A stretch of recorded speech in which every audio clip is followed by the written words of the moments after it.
Happy Monday. I hope you had a good weekend. So this week we're going to be talking about places a little bit and prepositions. This idea of asking where. So let's jump right in.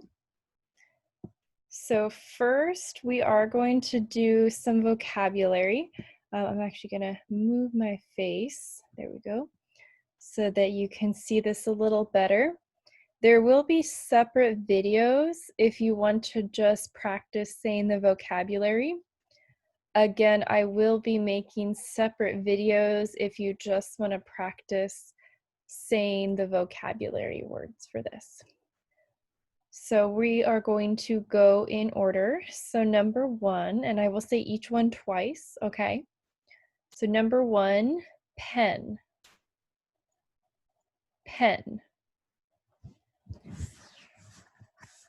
Number two, pencil. Pencil. Number three, book.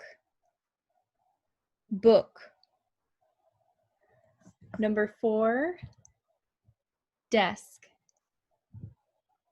Desk.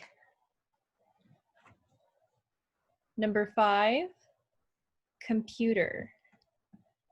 Computer. Number six, bank. Bank. Number seven, supermarket.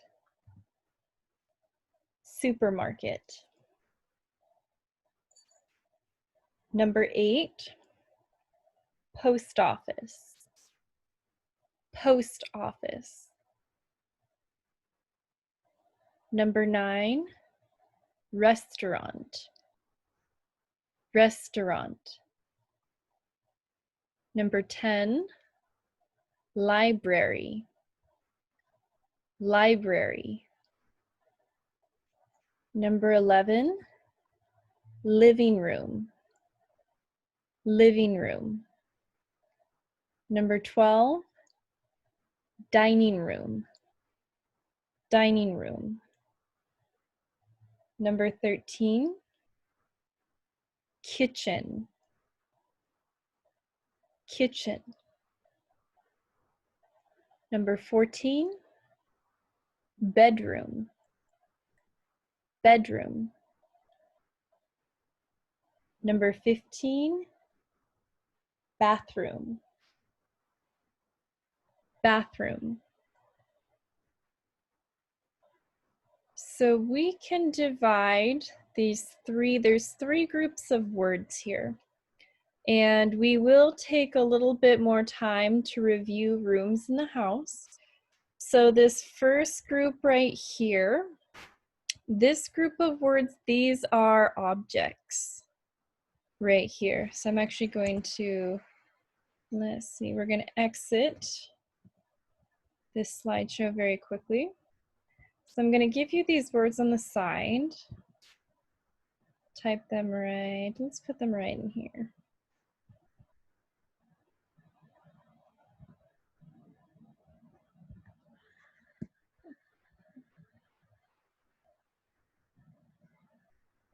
Do full screen so you don't have to see how messy my computer is. I have too many files. So the first group are objects. So these ones right here, those are objects. Our second group of words, we can call these places around town. So these are places you might go to in the city. And we'll talk about each one of those in just a minute. And the last group is rooms in the house. And we have talked about rooms in the house before. Just the other week we had a little lesson on that. So objects are things. Another word for object is thing. We're going to use the word object just because it's more specific. An object is a thing that is not alive. So other examples of objects might be, for example, rocks, doors, cell phones, books. Oh, we have books on this list, cups, anything that is not alive. We do consider things like trees to be objects, and trees are alive. However, trees don't move. So things that are not alive, if it's a thing like a tree, we would also consider a tree an object, even though it technically is alive. It's kind of a special case because the tree doesn't move. Same thing with plants or flowers. We would use the pronouns it and they. So the pronouns we would use for objects. Places around town. So this is this middle section right here. So bank, where you might go to put money in, take money out, start an account, get a loan, borrow money. Post office, this is a place where you can go to send mail, to pick up your mail maybe. Restaurant, this is a place you can go to eat food that is cooked by, not you, by somebody else. And library, this is a place you can go to borrow books. So you take the books home for a short time and then you bring them back. And when I say a short time, usually it's 2 to 3 weeks, maybe a little longer. I think 3 weeks is about standard.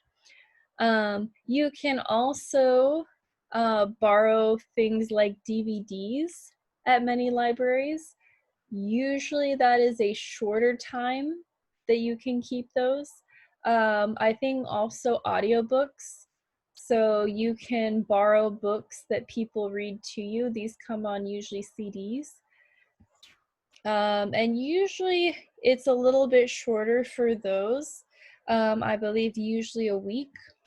Also, things you can do at the library, you can use computers.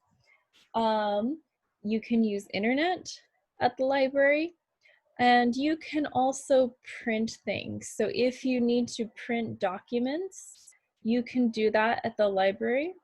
There is usually a small charge for printing though, so just make sure you are aware of that. So if you know how many pages you need to print, you know how much to bring. Usually it's very cheap, maybe 10 cents a page. But again, you have to check with the library you go to. It could be different at different libraries. And again, our last group, rooms in the house, we will talk more about these a little later. So I'm not going to say too much about those. Also, because we did do a lesson on those, we're going to continue on. So we have 3 groups of things. We have objects, places around town, and rooms in the house. We will focus mostly on talking about prepositions of place today and how we can use those with objects and rooms in the house. We will come back to this second group a little later, and I may add some words to those places around town when we do. Did I skip supermarket? I think I did. I just realized, so supermarket, this is a place where you can buy food. This is also called a grocery store, or in the California pronunciation of the word, a grocery store. So grocery store with a sound, grocery store, or grocery store with a SH sound. And again, this is where you can buy food. I just realized as I was looking down that I think I missed that one. So there's that one. I would like to talk about the preposition just a little bit. So we are going to use two different prepositions today. We are going to use preposition in and preposition on. And we are going to use these with two different things. So with the rooms in the house and with objects. And we will talk about which one do we use for which when we get to the end of this particular slide. I want to talk about what a preposition is and show you what it looks like first though. So what is a preposition? A preposition is a word that makes a new relationship between other words in the sentence. So typically, we will see prepositions at the end of the sentence. For what you will learn in this class, you will always see them at the end. So this creates, the preposition creates a new relationship between the words before it and the words that come after it, is what that first part means. So it makes a new connection between the words that come before it and the words that come after. So just to take an example right here, so we have, let's do the second one. I like this one because it talks about a dog, my dog, who is really on the couch right now. I can see her. So my dog is, and then let's say for a second, I'm gonna take out, I know I'm not doing a very good job locking that. So if I were to say my dog is my couch, let's make that appear again. So if I say my dog is my couch, let's say I don't say on. What does that sentence mean? Does it make sense? My dog is my couch. Well, not really, because my dog is not a couch. My dog is a dog, right? Let's look at this first one. So I am my living room. So let's say I don't use it. I am my living room. Does that make sense? Not really. I am my living room. I'm a person, not a room. So that sort of sentence wouldn't make sense. So what we need there is we need another word to create a new relationship, to make a new connection with this part of the sentence and this part of the sentence. Just like this part of the sentence and this part of the sentence, we need something. We need something to connect those words in a way that tells the person what we're trying to tell them. And that kind of word is a preposition. There are many kinds of prepositions. We are going to be talking about prepositions of place today. So just to come back, I know that kind of went away from things for a little bit, but just to come back up here. So the preposition makes a relationship between other words in this sentence. So it makes a new relationship between this first part and this last part here. These words that are in the last part, these are always going to be, almost always I should say, these are almost always going to be, well, in this case, they will always be nouns. Sorry, I was getting ahead of myself. So these will always be nouns. So they're creating a relationship between the nouns we see here at the end and whatever comes before, right? So here we have our subject and our verb, and we're creating a relationship with this noun. Subject, verb, and we're creating a new, we're making, the word create means make. We're making a new connection, a new relation with this noun. And a noun, as you might remember, is a person, place, thing, or idea. So in a sentence, this is where I got ahead of myself. In a sentence, we will almost always see a preposition working with a noun. There are some special cases where prepositions work with verbs. Those are called phrasal verbs. Maybe you've heard of them. If you haven't, don't worry about it. So there is another thing that they can do, but for the most part, just like we see here, you're going to see a preposition in followed by a noun. Oops, made a mistake there. Let me fix that. Noun. Oops. Wow, I can't type this morning.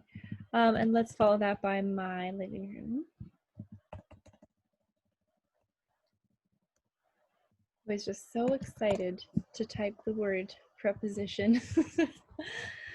So I am in my living room. So preposition in, my living room, noun. I know that was on the screen the whole time. Some of you were probably very confused. I apologize for that. My dog is on my couch. Preposition on, noun, my couch. So again, we see the preposition plus the noun it is working with. All right, so we're going to start with preposition on, and I'm going to turn on my face for a second. Maybe, there we go. All right, hi, good morning. All right, so hopefully I can hear my computer fan is kind of going. Hopefully it's not too loud. So I want to talk about the preposition on a little bit. So we use on to talk about when two things are touching, right? So when we have something down here and there's something touching the top. So let's say this is my right hand. It looks like my left from your perspective, but it's my right hand. My right hand is on my left hand, right? And again, from your perspective, it's going to be switched left and right, but for me, this is my right, this is my left. My right hand is on my left hand.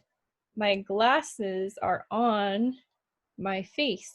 My hair, there's very little of it, but my hair is on my head, right? What's left of it.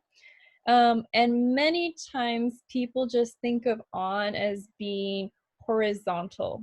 So things that go this way. But this is true also when we have things that are vertical. So vertical goes up and down like this, and horizontal goes like this.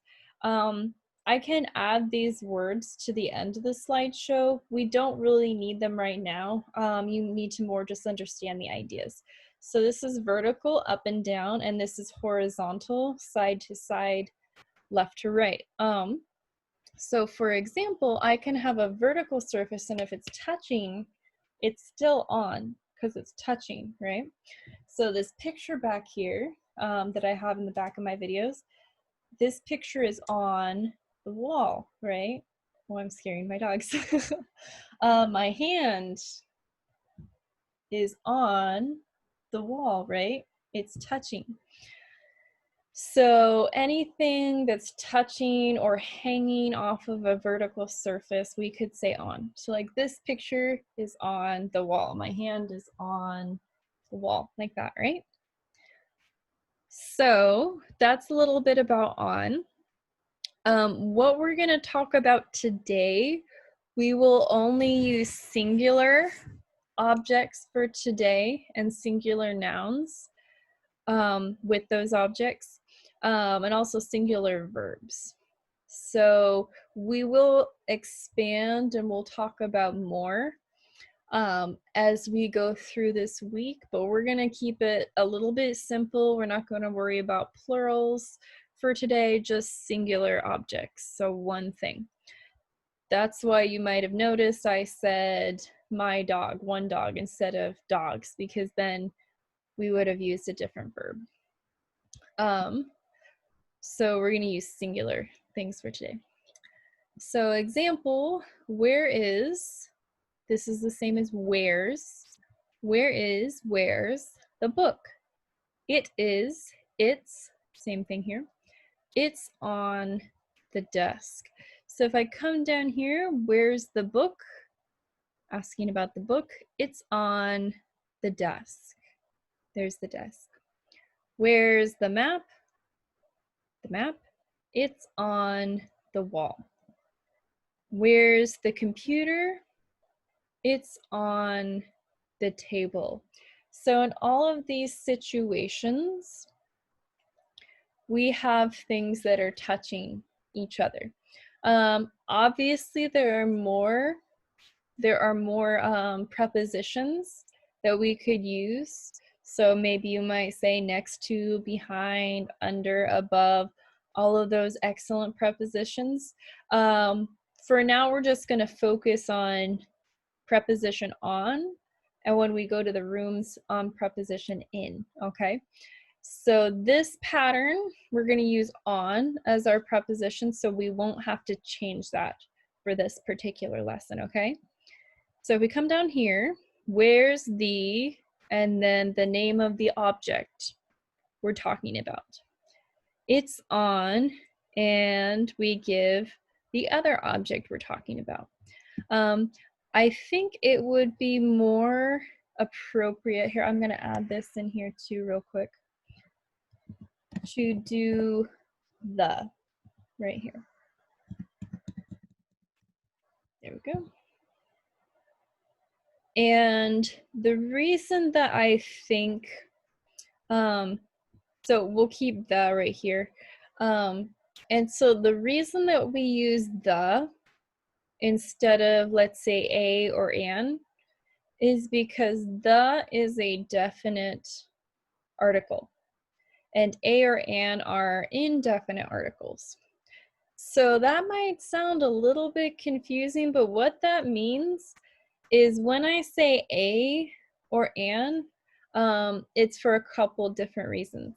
So it could be reason number one might be I use a or an because I have no preference. It could be any. So let's say, and if you've been in my class before, let's see, do I have anything here? Aha, okay, so we're gonna grab some props. This is why I always keep these handy. So I have some highlighters. So these are highlighters. They're not pens. They look like pens, but these are highlighters. And so what they do is they have a light color, so I can do these colors over ink, and then it just makes those parts of my page stand out more. So these are highlighters, and as you can see, there are, oops, I keep looking at my face right here. There are many different colors, right? So if I say, please give me a highlighter, what I'm telling you is I don't care which color. I don't care which color you give me. I just want a highlighter. Any of them is okay. So that is the meaning I give to you if I use a. Another time, and again, the same is true of an, but again, not all words require an. Only those that begin with a vowel sound use an.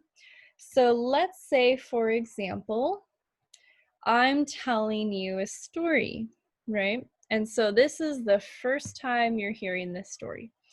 So here we go.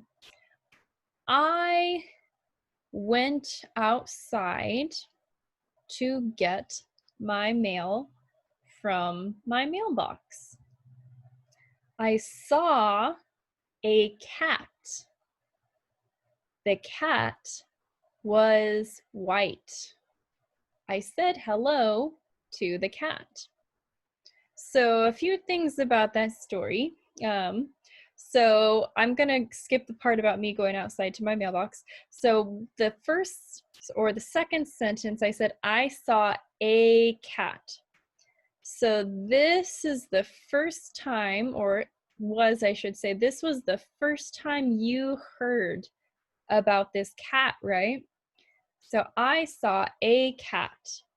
When I first told my story, you heard it for the first time. That was the first time you were hearing about this cat from me, right? So that was the first time I talked about the cat in my story.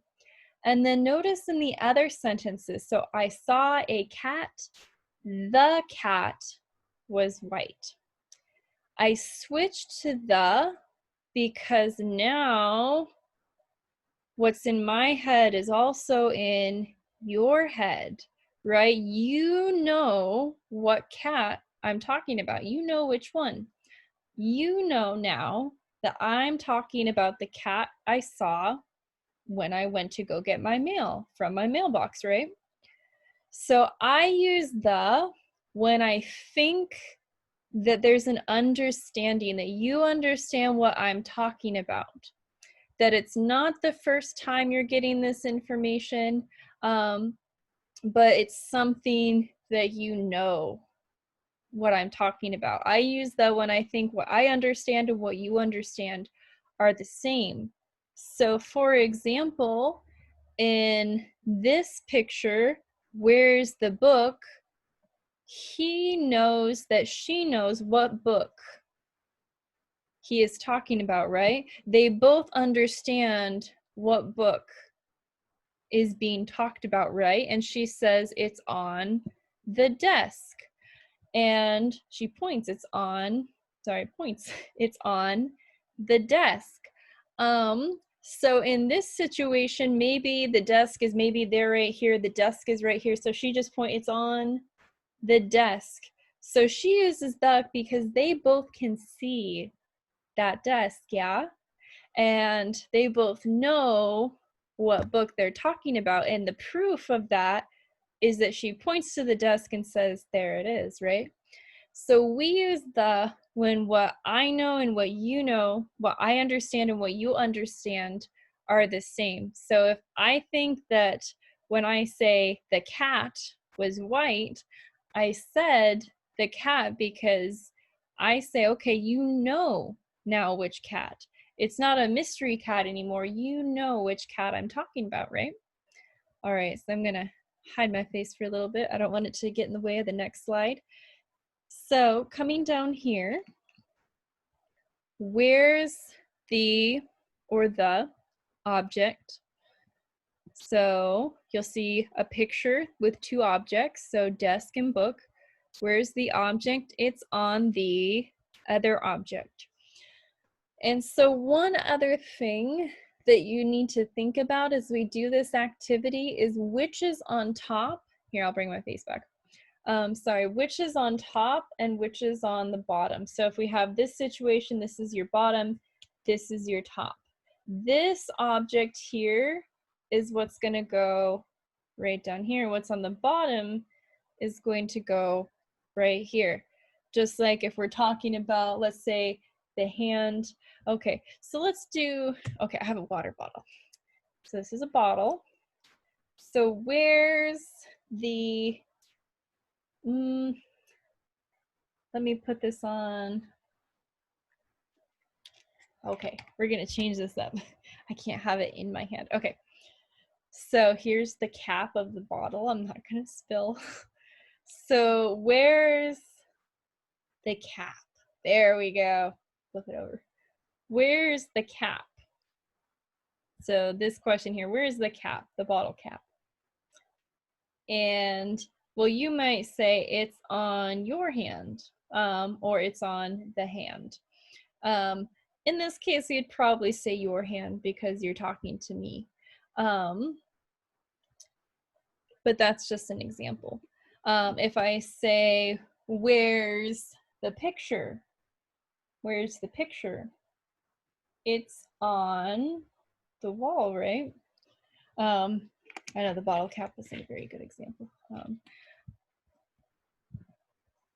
But just as an example. So in that one, because I use my hand, you'd probably use your hand because the hand belongs to me. But if it were on something that was not on me, so for example, let's say I was on a desk or on the bottle, I could have put it on the bottle, then we would have said an object. So let's do a little practice here. So I'm going to ask you the question, and I'm going to give you a little bit of time afterwards. And I would like you to give me an it's on the answer, right? So what we're gonna do here, we're gonna go back one slide. So I'm going to ask this question, and I would like you to say to your computer an answer. It's on the, and then tell me the name of the object it is on. I will give you the answer after a few seconds. I'll give you a chance to say it by yourself first. If you're not sure, you can just wait to hear the answer and then say it with me. So number 1, where's the pen?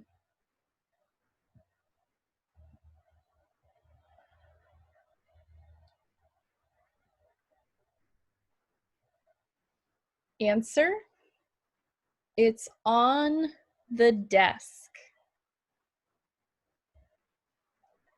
Number 2, where's the board?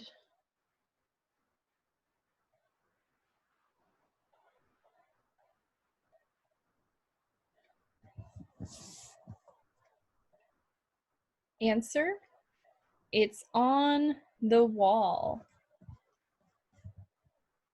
Number 3, where's the globe?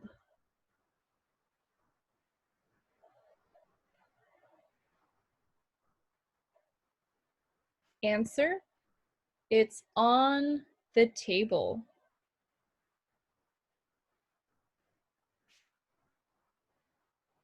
Number 4, where's the ruler?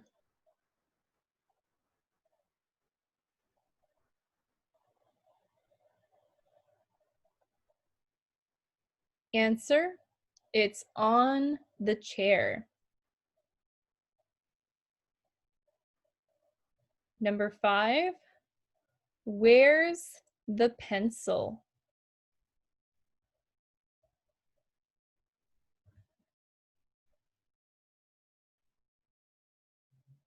Answer, it's on the desk. Number 6, where's the clock?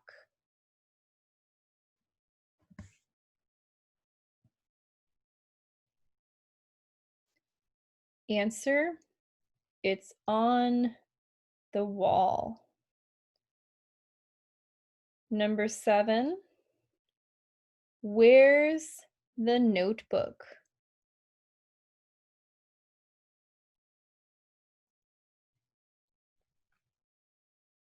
Answer, it's on the table. Number 8, where's the dictionary?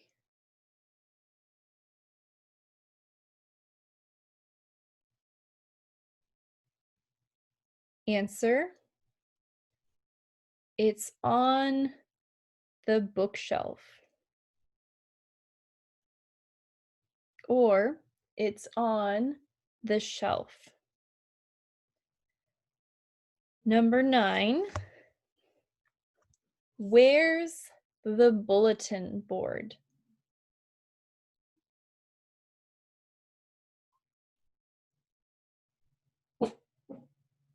Answer, it's on the wall.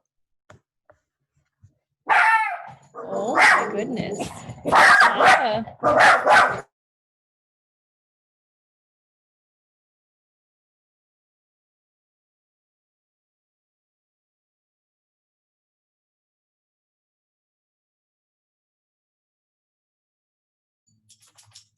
All right, sorry for that little pause.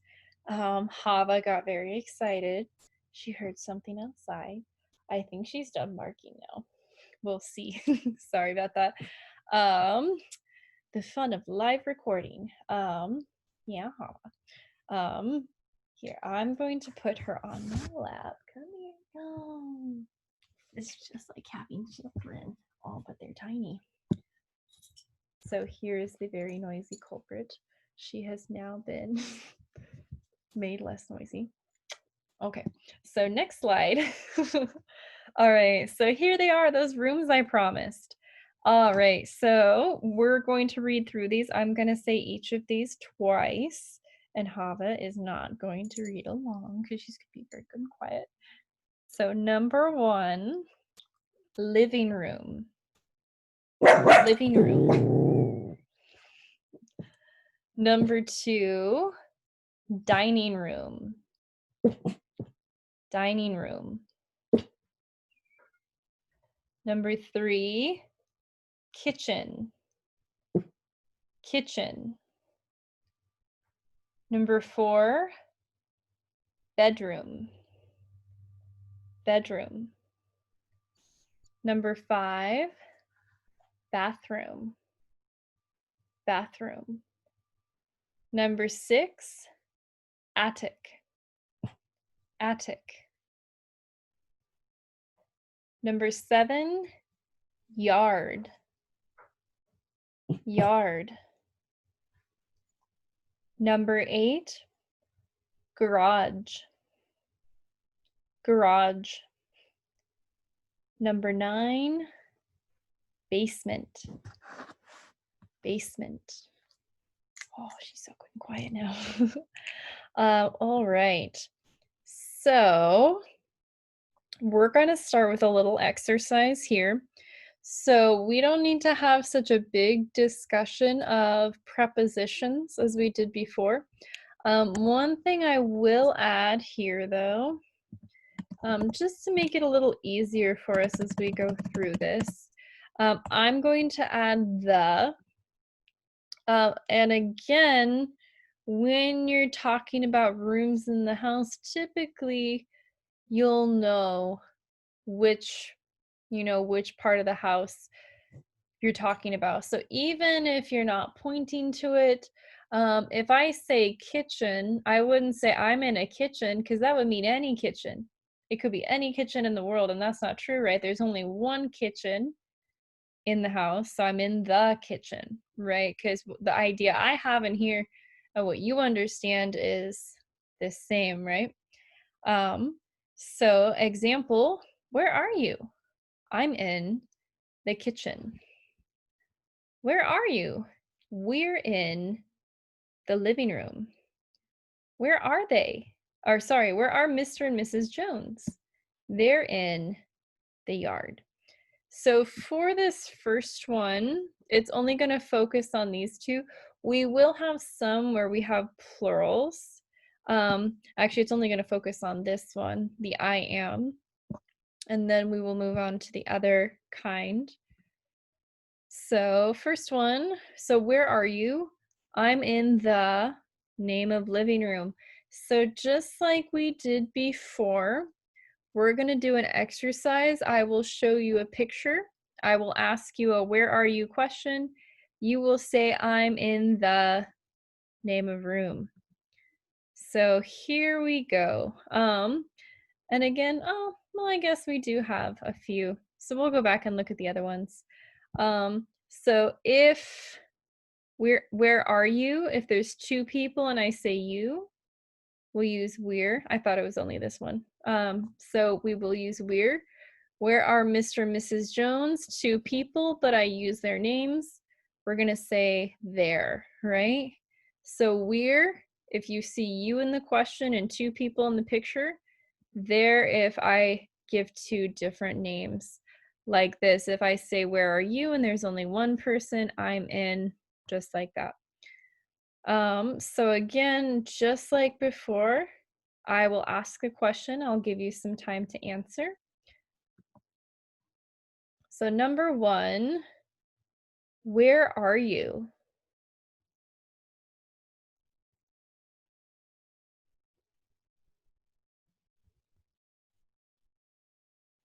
Answer, I'm in the bedroom.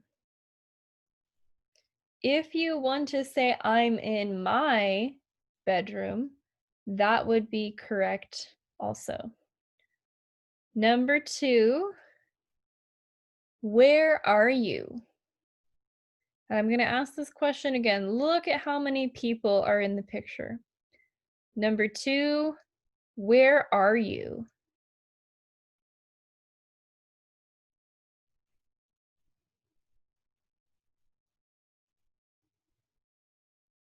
Answer, we're in the kitchen, because plural you, right? Number 3, where are Jim and Pam? And I'll ask this one again. Notice the names. 2 people, 2 names. Think about which one should we use for that. So where are Jim and Pam?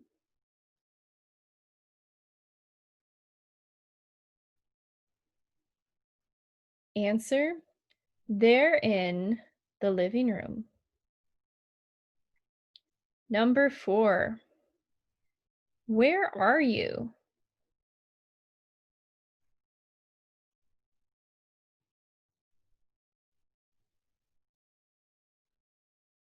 Answer, I'm in the bathroom. Number 5, where are Mr. and Mrs. Park?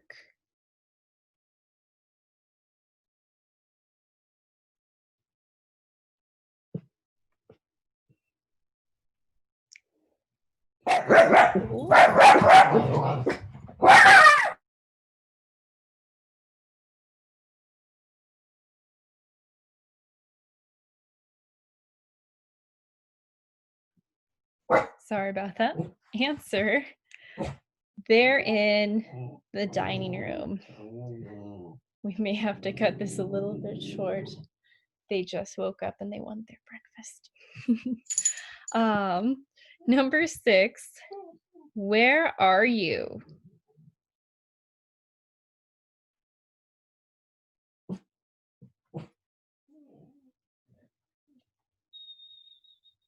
Answer, we're in the yard. Number 7, where are you?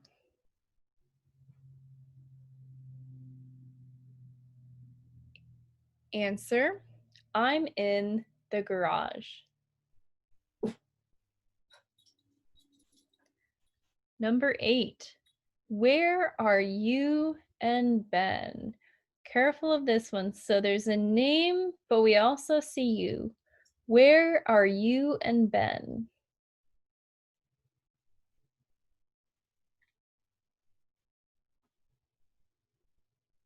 Answer, we're in, wait, do we have, hold on, sorry. Okay, we do have a basement. Sorry, I had to check. We're in the basement. I thought that was one of our words. I forgot for a second. So number 8, where are you and Ben?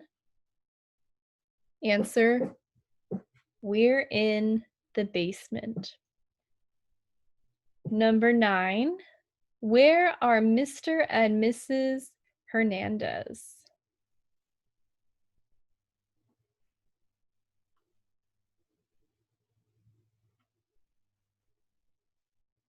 Answer, they're in the attic. All right. So I'm thinking, okay.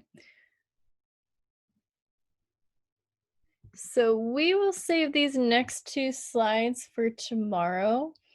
I think this will be more than enough for today. And again, because this already had a couple speaking activities, and also we have the class later. I don't want to make this too long. I know it's pretty long as it is. Also, I think my dogs might continue barking, and I wouldn't want them to interrupt anymore. So I think this is actually a pretty good stopping place. So I will take off the last few slides on this video and we'll just move them to the video for tomorrow.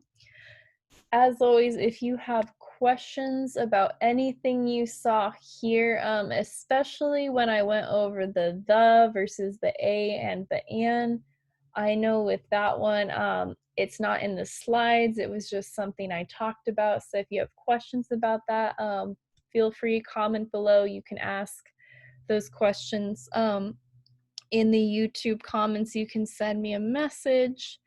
I know there are some previous lessons about a versus an.